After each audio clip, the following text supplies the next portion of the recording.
There's a chill in the air. Must be fall. Join me for a tale of Halloween.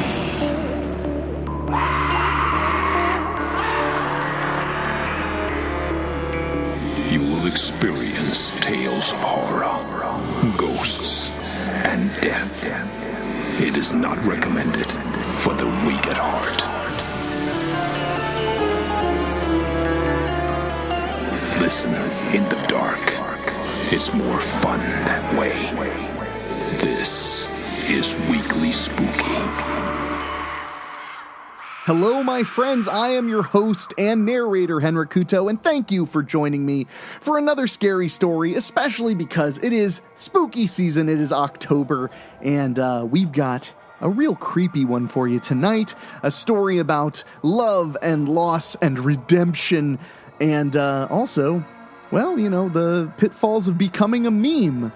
So before we get to this story, though, I do want to say thank you so much. We have had a huge spike of listeners this October, and I'm glad that you guys are here. So if you're listening to this for the first time, second time, third time, whatever, make sure you subscribe on your podcast app of your choice and listen to us every single week. We're going to have one more Halloween-themed episode this month, but then we will be having our big, fat Halloween special, which will debut at midnight on Halloween. So hope you guys enjoy it. It'll be half fun, half spooky, all the kind of thing you really need this Halloween season. And speaking of things you need this Halloween season, please go check out weeklyspooky.com, where you can find more episodes. You can find links to check out t-shirts. We have a new book called Campfire Stories to Tell in the Dark, which is available right now in paperback, written by many of the great authors that contribute to the show. So check it out at weeklyspooky.com. You can also find information about our Patreon and all of that stuff, but I need to get that all out of the way. I'm feeling spooky. I've carved my jack-o'-lantern, and now, my friends, I want to share a creepy story with you, a story about a policeman, which granted is a little political right now, but a policeman who, for once in his life, decides maybe he should do the right thing. But his definition of the right thing is a little unusual. Hang out afterwards and I'll be chatting with you, but for now, let's get to the story. Bad Cop in a Small Town on Halloween Night by John Oak Dalton. Farron didn't know what a viral video was until his daughter showed him a recording of him sleeping in the patrol car in the parking lot of the school. Some asshole kid shot it on a cell phone and sent it to a friend who posted it on Twitter, and the rest went how it went. That was on a Wednesday morning, and by that night, there was a dance club mix with Farron's loud snores and a sample from Junie Morrison's song, Susie Thundertussie. By Friday night, the memes were in full swing. There was a screen cap of Farron sleeping in the patrol car, and the text read, "When you've been racial profiling all day, and the donut shop is out of coffee." And a lot worse than that. Monday night was the town council meeting, and if Farron didn't know anything about social media, he sure didn't think the town council did. But he was wrong. It was a 3-person board who met once a month at the library with a handful of old people and a few cranks in the audience. Ellen Soames was the board president and also the town librarian, which was a tough combination. Joe Linseed was a retired farmer who held court at the gas station out by the highway most mornings, but didn't do much here. Buster Winsome was the son of a retired teacher named Ann Winsome, and when she passed away, Buster filled the rest of her term, and then nobody could think of any reason to vote him off. Farron gave his usual monthly report about his speeding ticket quota and 1 or 2 domestic calls and 1 or 2 drunk driving stops, but he skipped over the fight at the high school because he didn't want to mention the high school. The town board seemed to be listening unusually closely, and afterwards, Ellen asked him to stay and talk. "We've got some changes that have been in the works for a long time," Ellen started. Farron didn't bother to ask what changes. He just stood there. Ellen started back up. "The county has agreed to drive through town a couple of times a day, and the high school has been wanting to hire their own resource officer anyway, so we will need you as a town marshal through Halloween on October 31st, but that's it. Now Farron reacted. That's this Friday. It's been in the works for a long while, Farron. Can I at least get my insurance through December? That's for Abby. It isn't going to work that way. Ellen looked at him with sorrow on her face, but Farron knew it was for herself.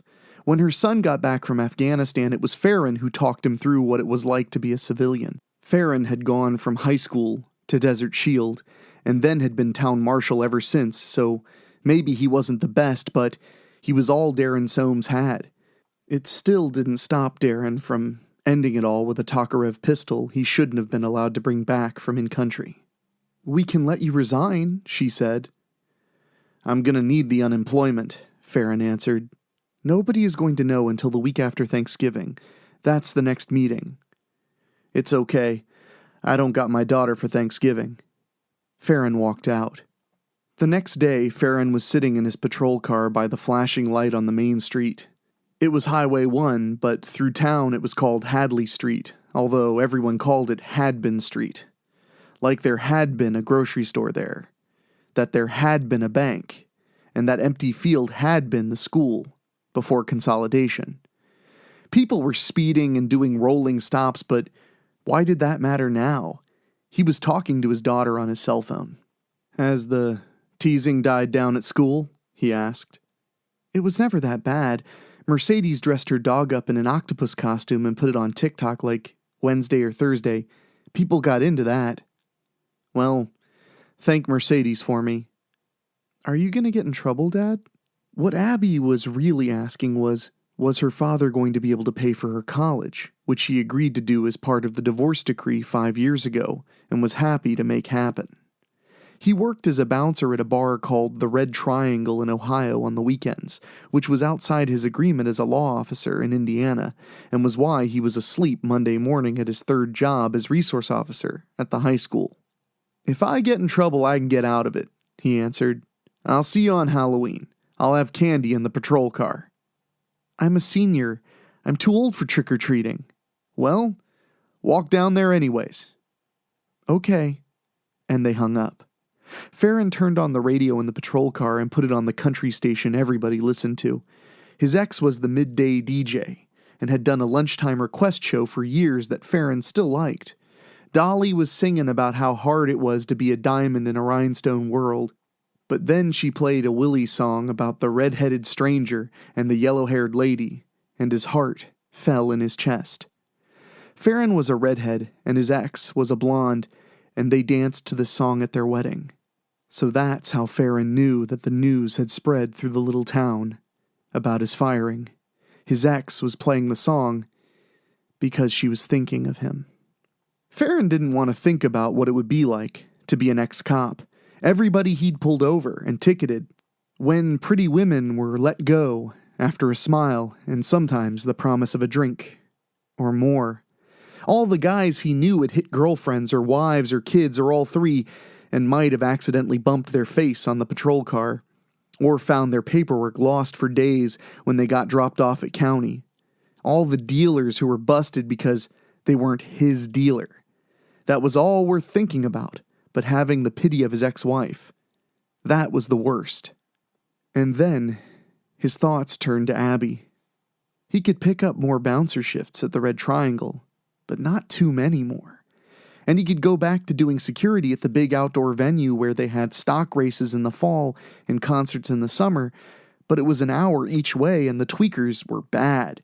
You could put them in chokeholds and kick them in the balls over and over and they just didn't seem to feel any pain or care. At least the Red Triangle had mostly drunks and stoners and only a biker once in a great while. And anymore, most of the bikers were cops and firemen running wild on the weekends, and they always got a pass on their behavior. He might be able to scratch together money, but he wouldn't have insurance, medical, or life, or anything. He had it until October 31st. And then there was nothing. And a little thought squatted in the corner. And he only looked at it out of the side of his eye. Until Halloween night. Then Farron sat in his cruiser at the flashing light at Hadley starting around 6 o'clock and gave out candy. He waited until Abby came by And she had dressed up after all and dragged out a couple of girlfriends. And it was all meant to be ironic, but they were having fun. Farron ribbed them, but told his daughter that he loved her, because of the thoughts that had been growing in his mind all week. She was wearing a mask, so he couldn't gauge her reaction. As soon as she was gone, he put the patrol car in gear and drove south out of town, and then a little further. 2 summers ago during the town bicentennial, they had closed the main road through town and had a carnival come in. But a night or 2 in, there was an immigration raid of some kind, and all the carnies were dragged off or ran off. After a few days of complaints and nobody from the carnival coming back, Joe Linseed rode his tractor into town and dragged the rides off one at a time to a farm field the government was paying him to keep fallow. There, those old rides rotted away, along with some busted-up trailers and some other ragged odds and ends. It's where Farron pulled in and parked, and saw a little campfire in the dying light. He knew Joe Linseed's nephews or cousins' kids or some kin hung out here all the time, but Linseed was kind of his boss, so Farron did nothing, even though he had an idea what they were doing out there. Farron took a Remington 870 shotgun out of the trunk and started walking towards the campfire where several figures crouched or sat in broken-down patio furniture.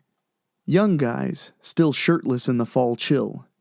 There was a chemical smell in the air. "Hello, Walls."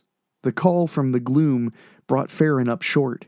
Only one person called him that, and it was his childhood friend and adult weed dealer, Ricky Webb. He knew his mother had named him after her favorite singer, Farron Young, and had loved his hit song, "Hello, Walls." Ricky was a nephew on Joe Linseed's wife's side, but never came out to this little encampment people up the road called Rusty Town. "You look damn serious, Walls. And all you hillbillies out here look damn jumpy." The energy shifted towards Junior, though who he was junior to, Farron couldn't remember. He was the lead dog in this younger group and went from juvie to county to state prison and only recently returned from the grand tour. The shining whites of his eyes stared out at Farron and his neck tattoos looked like bruises in the blue light.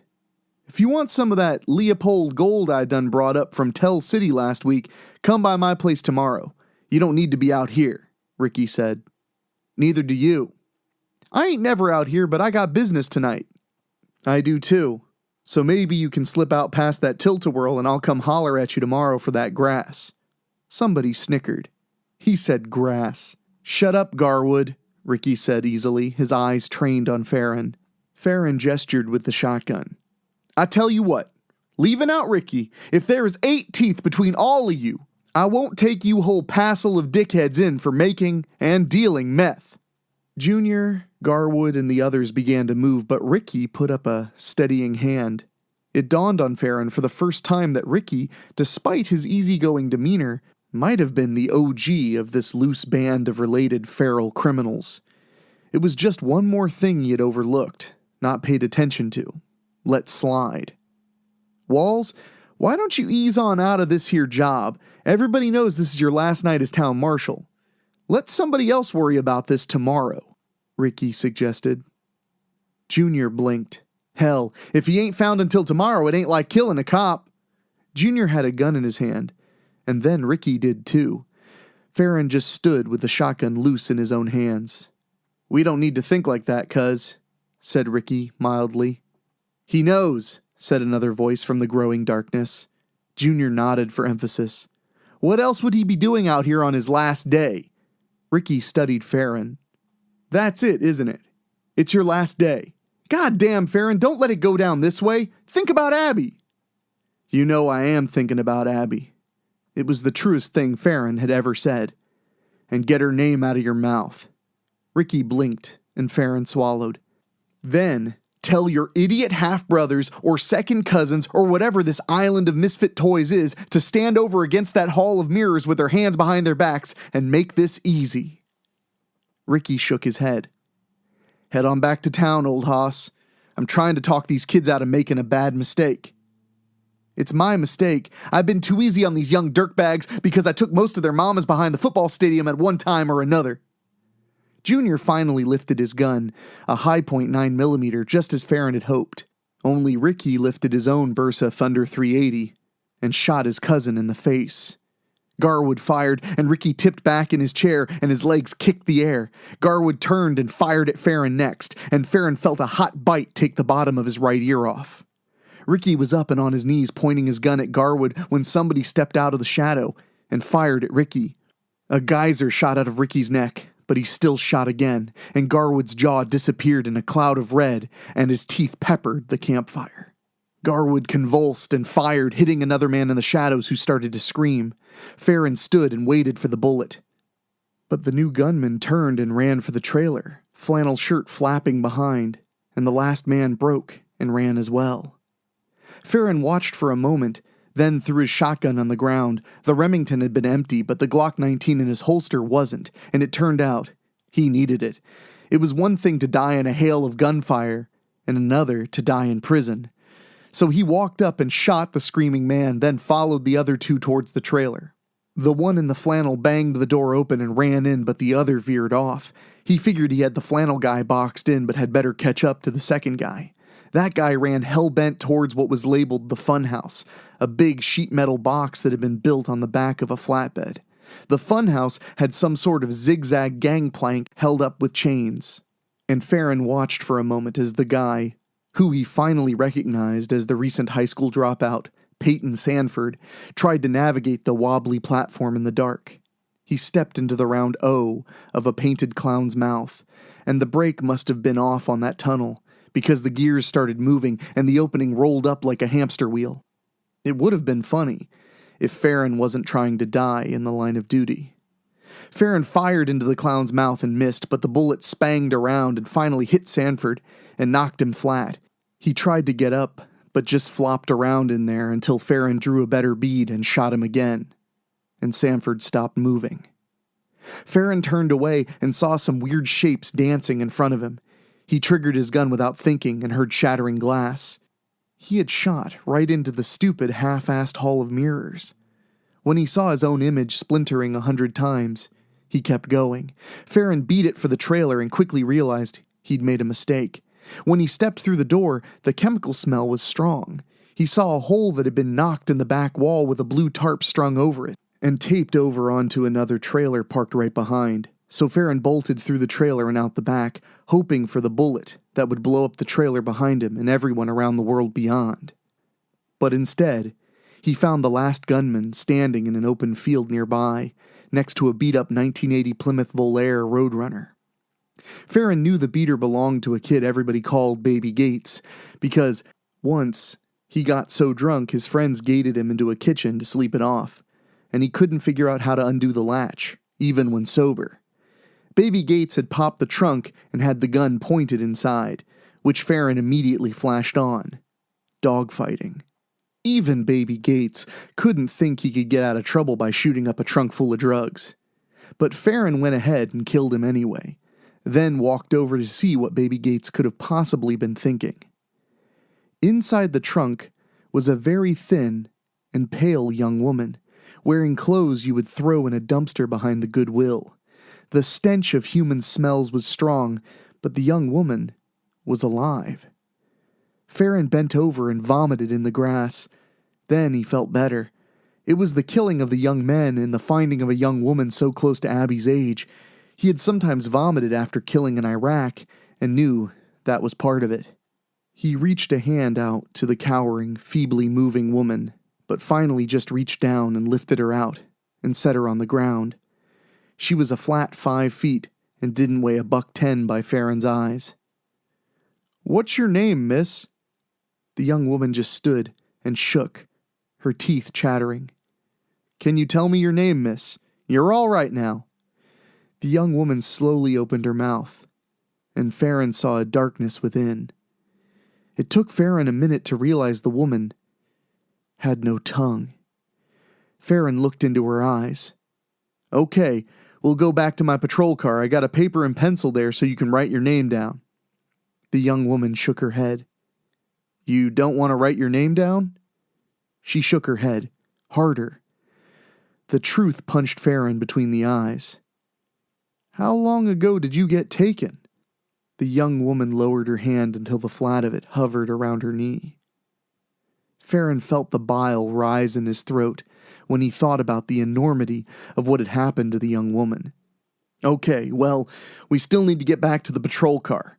Just keep your eyes on me when we walk that way and don't look at nothing else. The young woman nodded, and Farron led her away from the Roadrunner.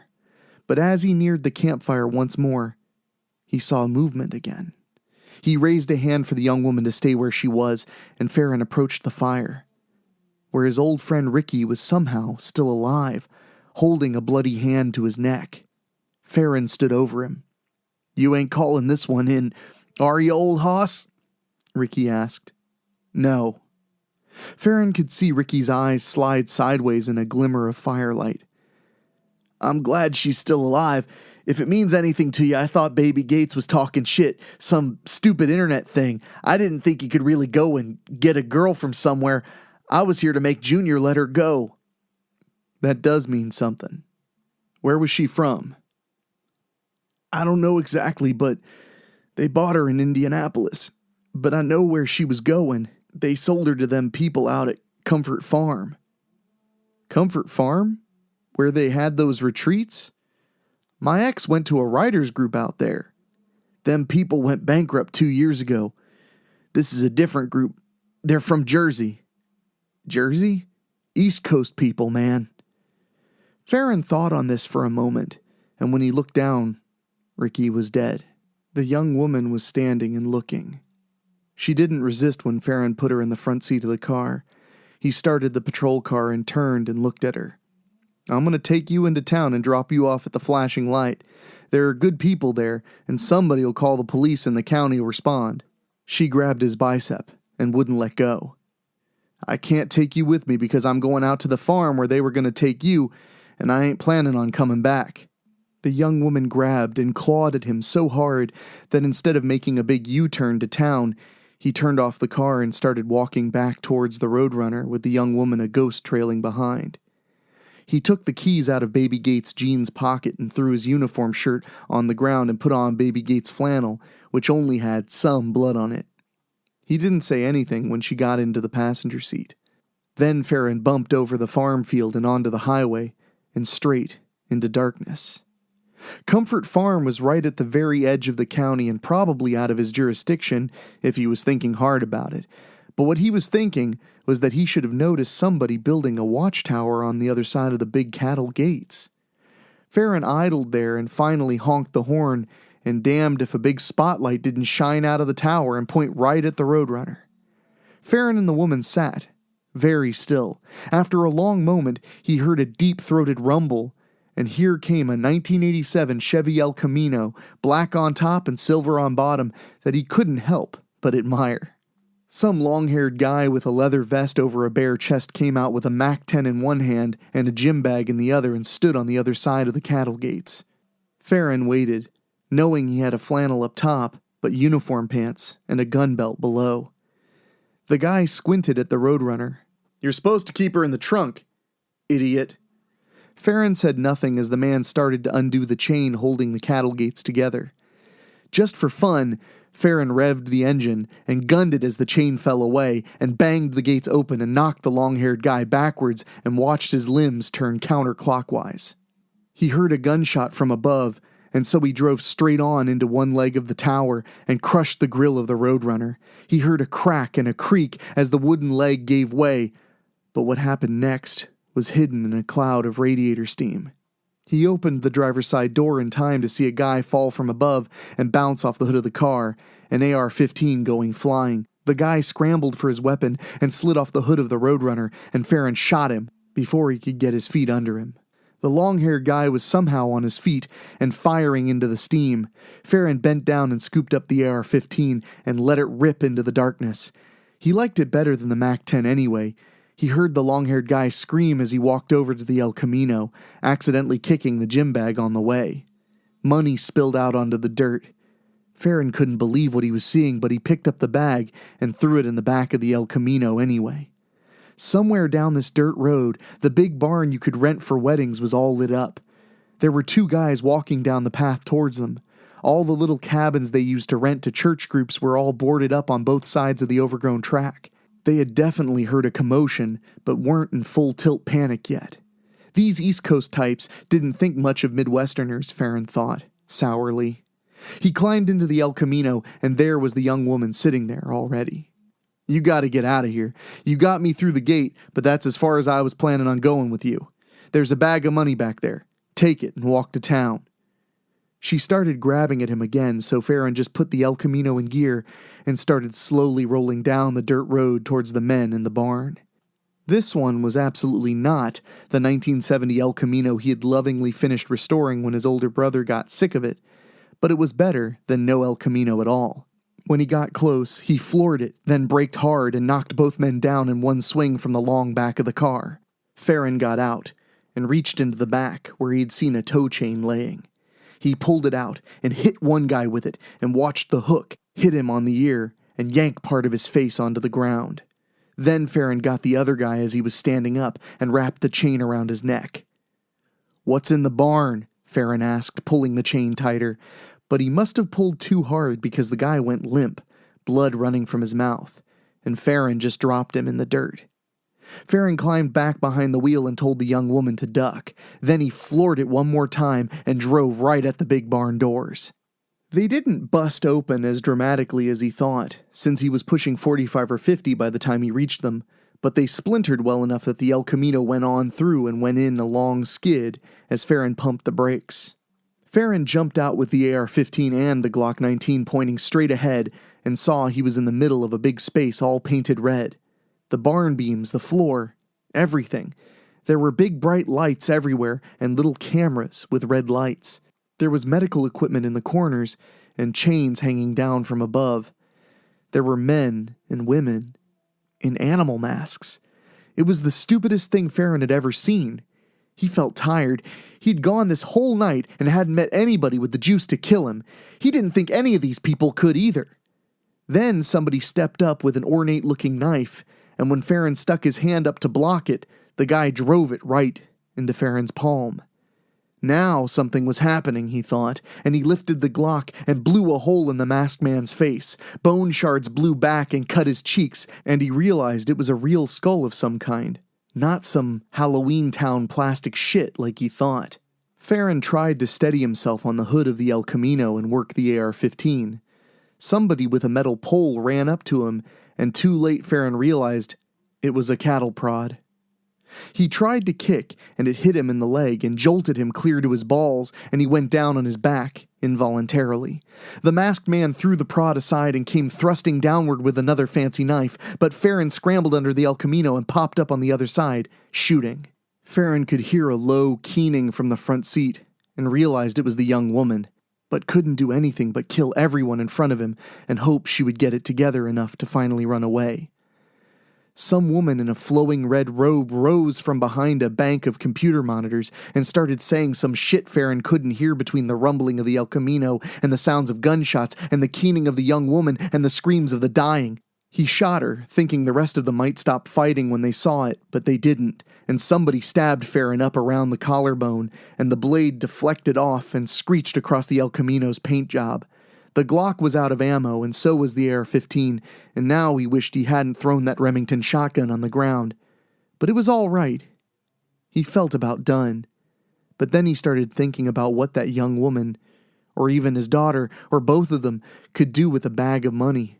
And he grabbed the guy who stabbed him around the neck and beat his head onto the car hood until he dropped the bloody knife.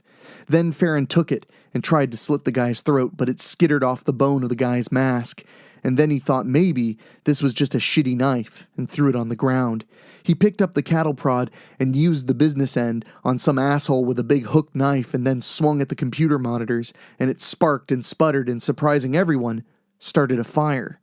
Then there was a sharp pain in his back, and he half turned and saw somebody whose wolf mask was half hanging off was stabbing him with a scalpel from the table full of medical instruments. And it was some guy he had seen 100 times jogging on the historical trail out where the old railroad had been. Then Farron got pissed, because it was one thing to die in the line of duty, and it was another thing to die of 1,000 cuts from a bunch of dirtbags who got all their ideas from beating off to death metal videos. So he headbutted the guy and clawed at his scalpel but couldn't get it loose. He heard a loud chick behind him and saw some douchebag holding a Mossberg pump-action shotgun pointed at him. Farron grabbed the barrel and forced it upwards, until he forced it under the guy's chin. The blast showered Farron with gore, but he'd lost track of whose blood was whose. There was somebody running away from the growing flames, and Farron brought the barrel of the Mossberg down on his head, and the guy stumbled and fell. Farron wiped blood from his eyes and didn't see anyone else running or moving at all, just the steady red lights looking at him from every angle of the room. And so he lay down next to the last corpse and let the fire warm his feet and waited to see if anything else would happen. Unfortunately, Farron woke up not in that red room, but in a white room, the county hospital, and there was a little boombox covered in stickers on the bedside table, and his wife was talking on the radio, and he knew that the boombox belonged to his daughter, and she must have left it there, and he must be alive. His daughter came in and started crying, and he did too, not for the same reasons. After a few minutes he asked, "Who's the girl?" "They don't know yet," Abby said. "Everybody's somebody," her father whispered. "You're a meme again," Abby said, showing him her phone. The video was called Sleepy Cop Wakes Up, and somehow there was heavily edited video of the massacre at Comfort Farm. "What is this?" Farron asked, pushing the phone away. "You shouldn't be looking at that." "You busted up a red room. It's where they take girls to be tortured and people pay to watch it on the dark web." "The what?" "The bad part of the internet." "There was a good part?" "Somebody put the video out. They said they thought the red room was a hoax, so they were recording it, but they are probably just saying that now because they're trying to stay out of jail." "Speaking of which, that guy outside the door looks like a Fed." "I don't know what he is, Dad. I reckon he wants to talk to me." "He does, but I had to get in here first. By the way, Mom has your phone and is taking all your calls." "She's doing what?" "The password is still your anniversary, Dad." Okay, what calls?" "People want to interview you. Pay for your story. A big podcast called." "What's that?" "It's on the internet." "You can get paid for that?" Abby snuck a glance at the door, where the man in the dark suit and red tie loomed. "Dad, I think they want your help." "I'm not a cop anymore." "The town council extended you. Mom got on the radio and raised hell because you were all stabbed and whatever and weren't going to have any insurance." Farron felt like crying again. It had to be the drugs. Well, she's a good woman. The town council still sucks. They only extended it till December 31st. Farron tried to shrug. "Small victories." Farron closed his eyes, and when Abby left and the Fed came in, Farron was sound asleep. So you see, my friends, it's never too late for a fresh start. As long as you manage to kill a bunch of weird, creepy, quasi-Satanist, dark web murderers. That was a really fun story, and thank you so much, John Oak Dalton, for writing it just for us to present to you all here on Weekly Spooky. I have been very pleased by not only how creepy our Halloween-themed stories are this year, but how varied they are, and we have another one next week that I think you're really going to enjoy. But I also want to mention real quick, because if I didn't, I would be selling the show short. If you enjoy the show and you want to support us, go to weeklyspooky.com. You can buy merchandise, you can tip us, or you can join our Patreon, which we have hit 80 patrons on Patreon. That's the most we have ever had. Thank you so much. When you join the Patreon, you not only get exclusives involving Weekly Spooky, but you also get exclusives involving my short films, my feature films, and also my photography, which sometimes can be a little spicy, so that's a little warning for you, but also an advertisement for you. And I want to thank real quick our Patreon boosters, the people who are contributing specifically to get their names mentioned on the show. Karen Weemet, Jack Kerr, Jeff Hilton, Craig Cohen, Rob Fields, and Kevin Fry. Thank you guys for helping us make the show happen. So my friends, I am going to go enjoy the Halloween season. I'm going to watch one of the later movies in the Halloween movie series and have a good laugh. And I hope you are having a safe and happy Halloween season and you're ready to hand out candy in the most medically safe but spooky way possible. So until next time, for our producer Dan Wilder, our composer Ray Mattis, and myself, please keep yourself spooky and come back next Wednesday for another story. Thank you so much, and I'll talk at you later. Thank you for listening. Make sure to find your way back next week. But for now, you are safe. Trust me.